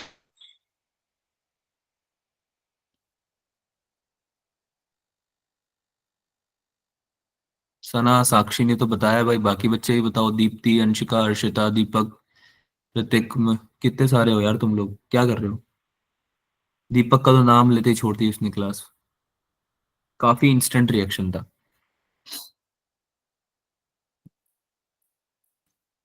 चलो भाई कंटिन्यू करें आगे। Yes sir. ठीक है, अब कुछ बेसिक चीजें हैं, कुछ बेसिक आपके बेसिकली वो है फिगर्स हैं जिनके अराउंड हम निकालते हैं मोमेंट ऑफ इनर्शिया, जो कि आपको याद रखने हैं। एक आध का मैं बता देता हूँ, लेकिन अधिकतर मैं आपको याद करने के लिए बोलूंगा, क्योंकि हम सबका निकालेंगे उसमें बहुत टाइम चला जाएगा। But I need you to understand this के मोमेंट ऑफ इनर्शिया जो हमारे बेसिक फिगर्स है ना, उन सबके आपको याद रखने पड़ेंगे। जैसे रॉड हो गया, स्फेयर हो गया, हॉलो स्फेयर हो गया, रिंग हो गया। ठीक है, आप लोगों ने कभी क्वेश्चन सॉल्व किए हो रोटेशन के, तो आप लोगों ने नोटिस किया होगा कि काम आते हैं, मोमेंट ऑफ इनर्शिया काम आता है, किया नोटिस? Yes sir. ठीक है, तो find moment of inertia of uniform rod, M और एल उसका मास और लेंथ दे रखी है, about an axis passing through the centre and perpendicular to the plane of rod. ठीक है, तो सबसे पहले हम रॉड बना लेते हैं। लेट से आपका ये रॉड है,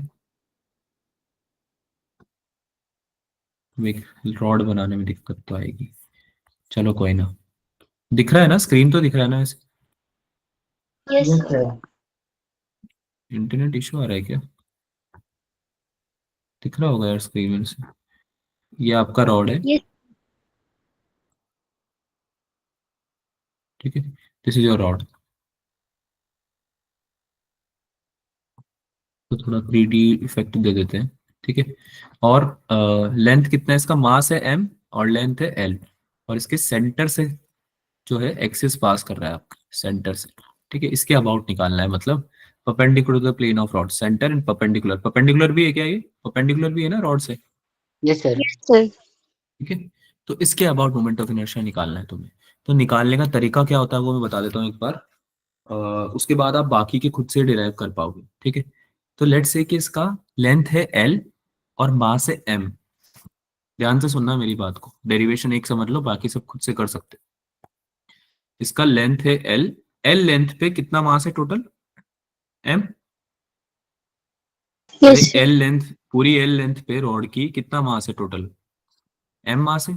एम। तो अगर इसकी एक यूनिट निकालें हम, ठीक है, या 1 मीटर पे देख लें, 1 मीटर लेंथ पे रॉड की कितना मास होना चाहिए, यूनिटरी मेथड से बताओ। m/l होना चाहिए क्या, यूनिटरी मेथड आता है समझ में? Yes sir. अगर l लेंथ पे m मास है, तो 1 यूनिट लेंथ पे या 1 मीटर लेंथ पे कितना होना चाहिए, m/l होना चाहिए। Is this clear? Yes sir. पक्का? ठीक है, यस सर। तो ये बिल्कुल बेसिक चीजें यस समझो। सर। तो अब मुझे एक बात बताओ, मास पर यूनिट लेंथ को हम लेमडा भी बोलते थे क्या, linear mass density? Yes sir.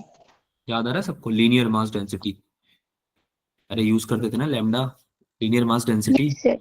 ना मास पर यूनिट लेंथ ही तो होता था, मास पर यूनिट एरिया क्या हो जाएगा, क्या हो जाएगा, सरफेस मास डेंसिटी, है ना।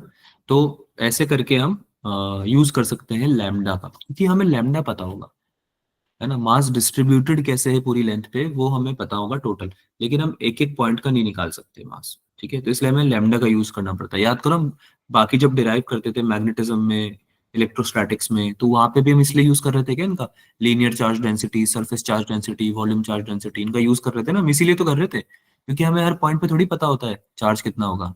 बात समझ में आती है आपको ये बात, कि हम क्यों करते हैं ऐसा? यस।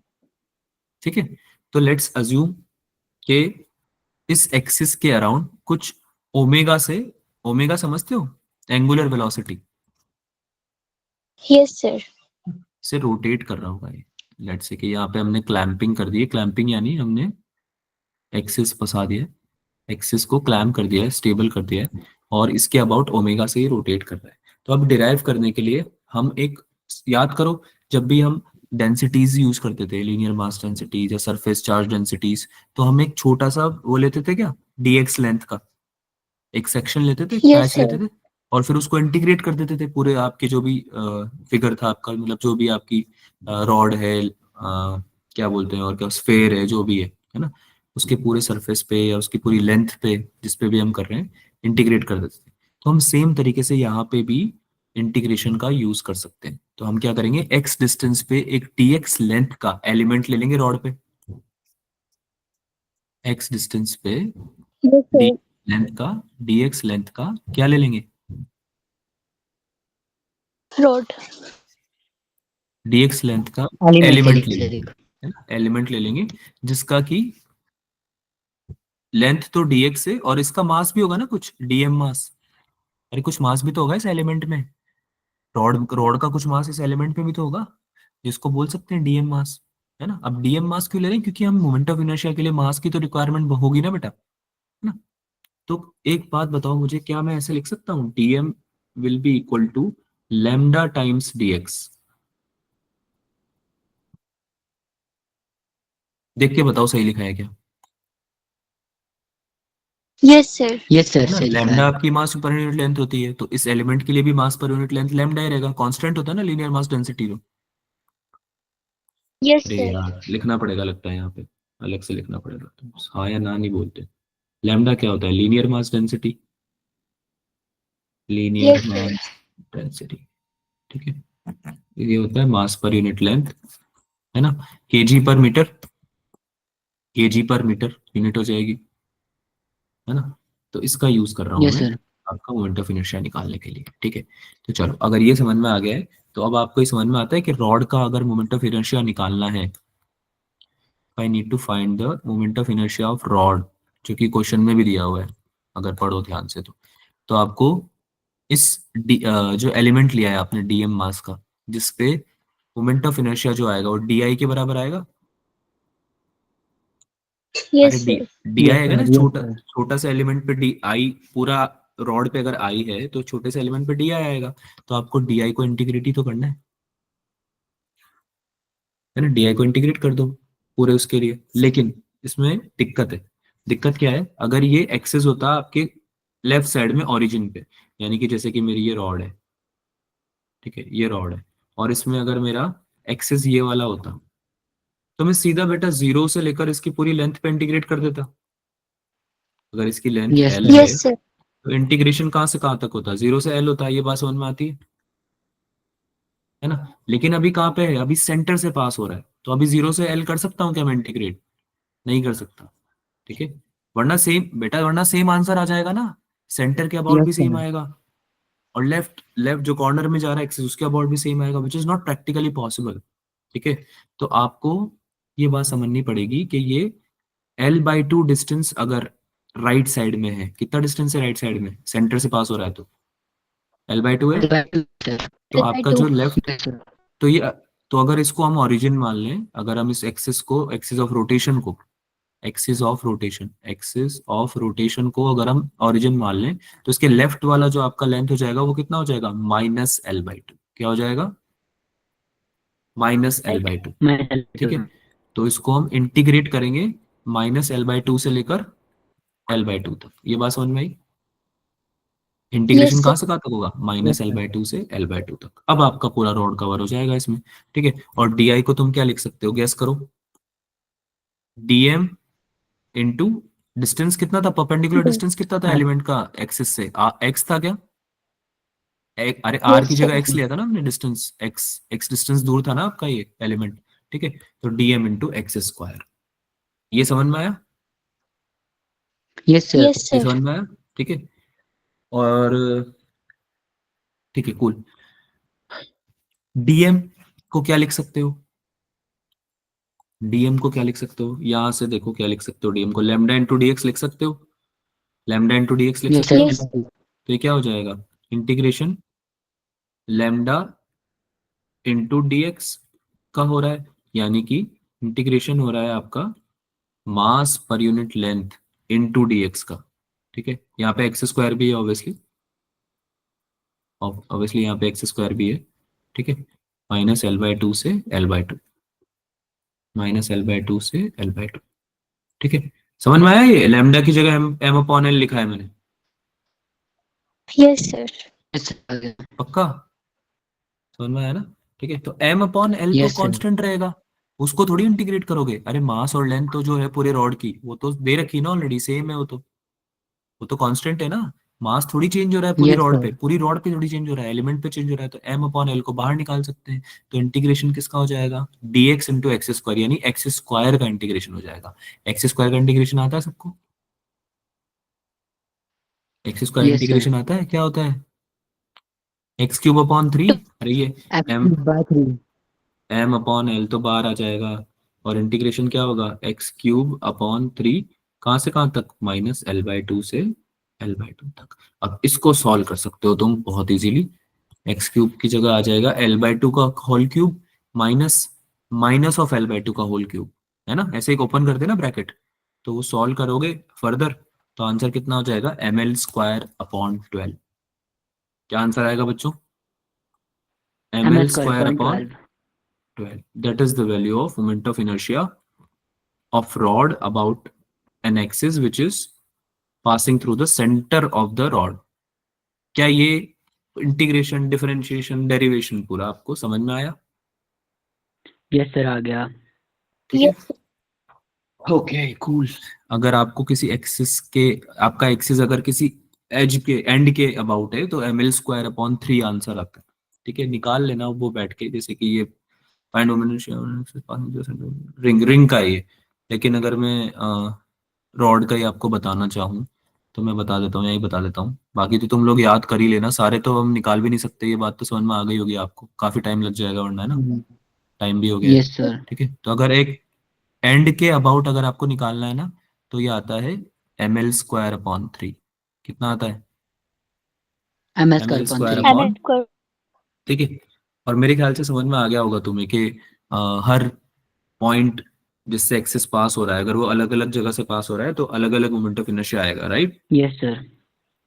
ठीक है, ठीक है। Yes. अब मैं आपको बस बता देता हूँ कि हर चीज का कितना आता है, क्योंकि डेरिवेशन आप खुद से कर पाओगे आई गेस, सब एलिमेंट्स लेके, है ना, डेरिवेशन अगर आपको करना है तो, अगर करना है तो, लेकिन आपको याद रखना है प्राइमरीली तो। ठीक है, तो अगर हम एक रिंग ले लेते हैं, रिंग कुछ ऐसी दिखेगी आपकी, कुछ ऐसी आपकी रिंग दिखेगी। रिंग समझते हो ना, रिंग? अरे यस रिंग तो सर। समझते हो ना, उंगली में पहनते हैं, जो फिंगर्स में पहनते हैं, ठीक है। Yes sir. Yes sir. तो अगर उसका मास m है, रेडियस r है, तो अगर हम एक्सिस लेते हैं उसके perpendicular perpendicular to the plane, अगर हम परपेंडिकुलर टू द प्लेन लेते हैं एक्सिस, ये वाला परपेंडिकुलर टू द प्लेन ऐसे, ठीक है, तो इसके अबाउट जो मोमेंट ऑफ इनर्शिया आता है वो आता है एम आर स्क्वायर। कितना आता है, M R square. M R MR square. square. ठीक है, और अगर परपेंडिकुलर नहीं है, इसके एक्सिस पैरेलल ही है, पैरेलल है, पैरेलल यानी आपके जो एक्सिस रिंग का है उसी से पास हो रही है, एक्सिस इन प्लेन है, मतलब in plane of ring and passing through centre. ये वाला तो क्या हो गया, axis perpendicular to the ring, perpendicular हो गया है तो, ठीक है, यस उस पे सर। हो Yes, गया एम sir. Are square. और ये वाला क्या हो गया, axis in plane of the ring, in the plane of ring,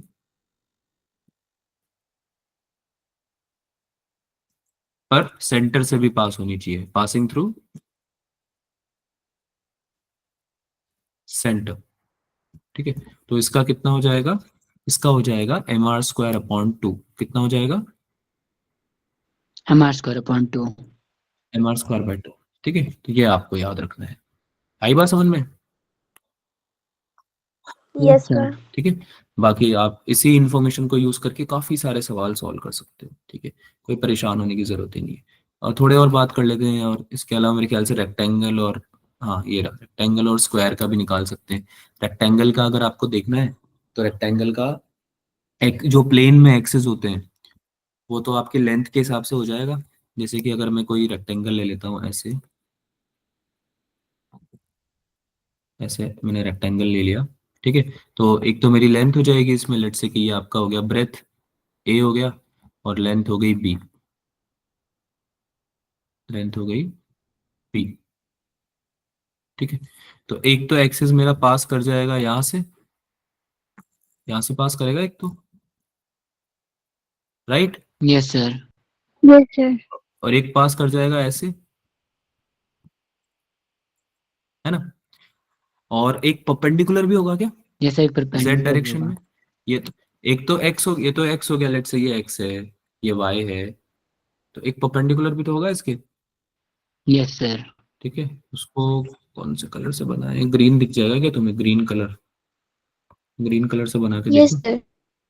ऐसे परपेंडिकुलर भी होगा ना एक एक्सिस जेड। ठीक है, तो जेड के अबाउट निकाल लेंगे एक।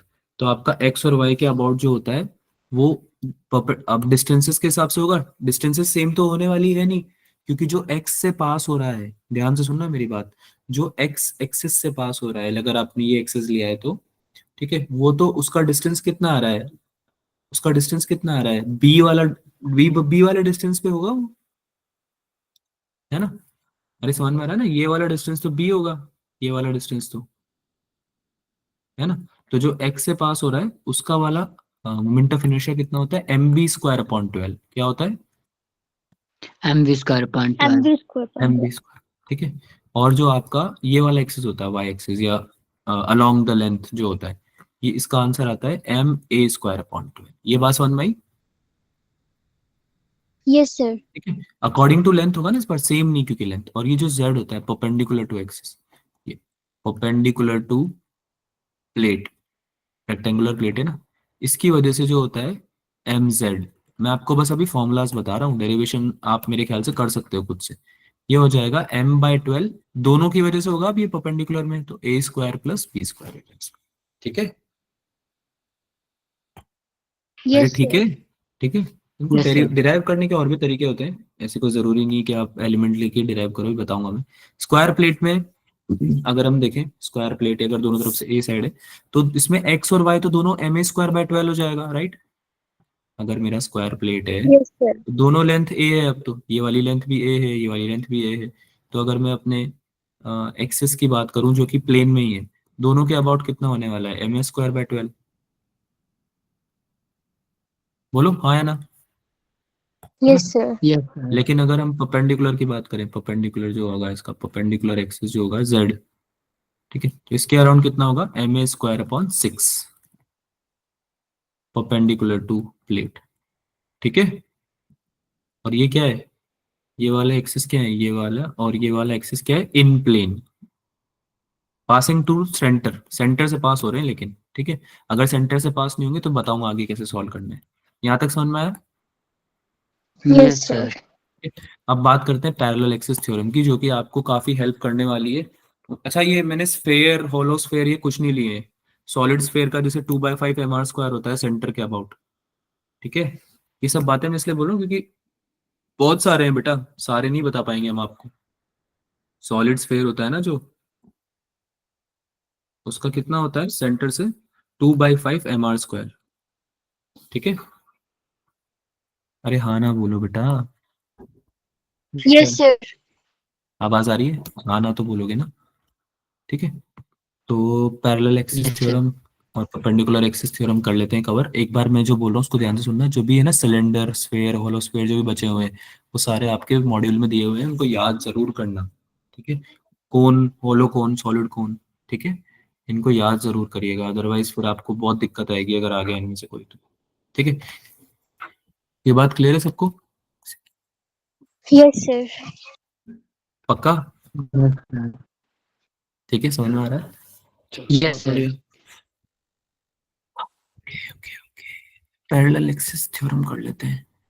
अब वैलिड जो पैरेलल एक्सिस थ्योरम है ना, वो तुम्हारी वैलिड है 2D ऑब्जेक्ट्स के लिए भी और 3D ऑब्जेक्ट्स के लिए भी। जैसे अभी हम प्लेन में देख रहे थे सारी चीजें, आपने नोटिस करी कि अभी तक अधिकतर चीजें हमने जो निकाली वो 2D, 2 डायमेंशन में ही थी, 2D ऑब्जेक्ट्स थे सारे। नोटिस करी ये चीज यस कि सर। सारी 2D ऑब्जेक्ट्स की। लेकिन parallel axis theorem this is valid for both 2D and 3D। Three. ठीक है, बाकी के लिए है या नहीं वो बाद में बात करेंगे उस बारे में, लेकिन अभी के लिए आपको ये समझना है दोनों के लिए वैलिड है। ठीक है, इसका मैं डायरेक्ट फॉर्मूला बता रहा हूँ क्या होता है। आई जो आपको निकालना है, अब आपका आई कहीं से भी पास करो, आपका कोई मान लो एक सॉलिड बॉडी है, उसमें आई निकालना है, मोमेंट ऑफ इनर्शिया किसी एक्सिस के, जैसे कि आपको दे रखा है यहाँ पे आई, ये दिख रहा है सबको, ये आपको निकालना है मोमेंट ऑफ इनर्शिया इस एक्सिस के अबाउट, है ना। अब ये कोई स्पेसिफिक पॉइंट तो है नहीं, ऐसा तो नहीं है कोई सेंटर से पास कर रहा है या एज से पास कर रहा है, ये तो कहीं भी रैंडमली दे दिया ना हमने बीच में एक पॉइंट। ठीक है, इस पॉइंट की लोकेशन बस हमें पता है कि सेंटर ऑफ मास है ना, जो भी जो ऑब्जेक्ट है हमारा, आई नॉट क्या है, आई नॉट क्या है, it is the moment of inertia of the body about an axis passing through centre of mass. क्या ये moment of inertia of body about an axis, बोलो मेरे साथ बोलो, about an axis which is passing through about centre किस, of mass. Centre of mass, है ना। Centre of मास तो समझते हो ना सब लोग, जहाँ पे सारा बॉडी का मास कॉन्सेंट्रेट करा जाता है ना, अज्यूम किया जाता है ना कि एक पॉइंट पे पूरे बॉडी का मास कॉन्सेंट्रेटेड होगा, है ना। Yes sir. Yes sir. ठीक है, तो उस पॉइंट के अबाउट जो एक्सेस निकल रहा है, उस पे जो मोमेंट ऑफ इनर्शिया निकाल रहे हैं ना, उसको बोल रहे हैं आई नॉट। तो अगर हमें आई नॉट पता है, अगर हमें आई नॉट पता है तो हम किसी भी पॉइंट के अबाउट जो मतलब एक्सेस निकल रहा है, उस पॉइंट के अबाउट मोमेंट ऑफ इनर्शिया निकाल सकते हैं पैरेलल एक्सिस थ्योरम से। कैसे निकालेंगे? आई जो हमें निकालना है, आई है ना, किसी डी पॉइंट दूर जो है, एक सेकेंड रुको, इसको दूसरे कलर से लिख देते हैं। आई जो होता है I nought plus M D square. M R square तो याद करो हम लिखे थे वैसे भी, परपेंडिकुलर डिस्टेंस ले रहे थे ना किसी पॉइंट ऑब्जेक्ट का, है ना। Yes sir. बस अभी हमें moment of inertia about centre of मास उसको ऐड और करना है। ठीक है, so this is called parallel axis theorem. ठीक है, अब इसमें नाम से ही आपको समझ में आ गया होगा कि दोनों एक्सिस क्या है, पैरेलल है क्या, यस सर। पैरेलल है दोनों। ठीक है, so this is what you need to know, और आपका निकल जाएगा किसी के भी अबाउट। डी डिस्टेंस समझ में आ गया ना, आई नॉट से डी डिस्टेंस पे है आई। ठीक है, समझ यस में आया सर। सबको ये वाला पैरेलल एक्सिस थ्योरम समझ में आई? ठीक है, इसके एप्लीकेशंस यस वगैरह सर। आप क्वेश्चन कर लेना। सेम तरीके से परपेंडिकुलर एक्सिस थ्योरम एक और एक्सिस होती है। इसमें कैसे निकालते हैं कि अगर हमें दो एक्सिस दिए हुए हैं प्लेन में और उसके परपेंडिकुलर एक्सिस पे अगर हमें निकालना है मोमेंट ऑफ इनर्शिया, तो हम परपेंडिकुलर एक्सिस थ्योरम यूज कर सकते हैं। पर ये केवल 2D ऑब्जेक्ट्स के लिए या प्लानर ऑब्जेक्ट्स के लिए वैलिड है, जैसे कि रिंग, डिस्क, शीट। तो अभी याद करो, जैसे हम एक प्लेट ले रहे थे, याद है आपको, एक स्क्वायर प्लेट ले लेती जैसे हमने, तो उसमें यस सर। प्लेन में जो दोनों एक्सिस थे एक्स और वाई, ठीक है, दोनों के अबाउट मोमेंट ऑफ इनर्शिया निकाल के जो परपेंडिकुलर था जेड, उसका निकाल सकते थे। कैसे निकालेंगे? एक्स और वाई को ऐड कर देंगे, है ना। आई जेड इक्वल्स टू क्या हो जाएगा, आई एक्स प्लस आई वाई। और ये आई जेड हमेशा याद रखना है, ये क्या आएगा, परपेंडिकुलर टू द प्लेन। तो परपेंडिकुलर एक्सिस थ्योरम के नाम से ही समझ में आ रहा है कि अगर कोई प्लेन परपेंडिकुलर है किसी प्लानर ऑब्जेक्ट के, किसी 2D ऑब्जेक्ट के, तो उसके अबाउट मोमेंट ऑफ इनर्शिया निकाला जा सकता है इस थ्योरम को यूज करके। क्या ये बात समझ में आती है सबको? Yes sir. Yes sir. ठीक है, so this is how you can find perpendicular axis theorem. बाकी आपको मैं कुछ क्वेश्चंस दे रहा हूँ जो कि आपके होमवर्क है स्ट्रिक्टली। ठीक है, आपको सॉल्व करने हैं, ये भी आपका होमवर्क है। आपने जो अभी पढ़ा है उसको यूज करो और निकालो। ठीक है, रेडियस ऑफ गायरेशन और टॉर्क, ये दो बचे हुए हैं, ये हम नेक्स्ट क्लास में करेंगे। ठीक है बच्चों, यस इसको सर। हम करेंगे नेक्स्ट क्लास में। Okay sir. ठीक है, चलो, तो इतना ही रखते हैं। क्वेश्चंस कर लेना ग्रेविटेशन के, ग्रेविटेशन बोल रहा हूँ सॉरी, रोटेशन के। ठीक है, काफी हद तक आपने कंप्लीट कर लिया है ये चैप्टर। मोमेंट ऑफ इनर्शिया वाला पार्ट तो हो ही गया है, तो उसके क्वेश्चंस कर लेना डीपीपी से और पीवाईक्यू से, और कोई डाउट आता है तो बताना, फिर हम डिस्कस करेंगे उसको अगली क्लास में। ठीक है भाई, यस सर। कुछ पूछना है किसी को? No no sir. सर। चलो ठीक है, मिलते हैं अगली क्लास में। बाय बाय बच्चों, गुड नाइट। Bye sir.